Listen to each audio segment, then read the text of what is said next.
দুর্গাপুজোর পরে ছেলে মেয়েদের নিয়ে কৈলাসে ফিরে এসেছেন মা দুর্গা, অর্থাৎ শিবের ঘরণী দেবী পার্বতী। মহাদেব নিজে গিয়েছিলেন সবাইকে কৈলাসে ফিরিয়ে আনতে। ফিরে এসেই সবাই নিজের নিজের কাজে ব্যস্ত হয়ে পড়ে। কাজ তো আর কম নয়, জামা কাপড় কাচা, রোদে শুকনো, যে যার বাহনের পরিষ্কার পরিচ্ছন্ন করা প্রভৃতি।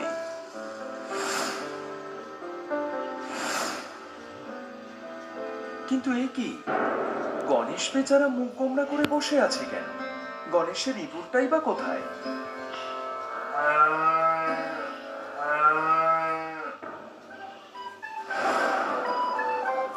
আমি এসব খাবো না। মুখ ঘুরিয়ে রেখে লাভ নেই বাছা, আজ তোমার নিরামিষ, তোমাকে এইগুলোই খেতে হবে। নিরামিষ বলে এই ঘাস, গাছের পাতা, বিচুলি খেতে হবে?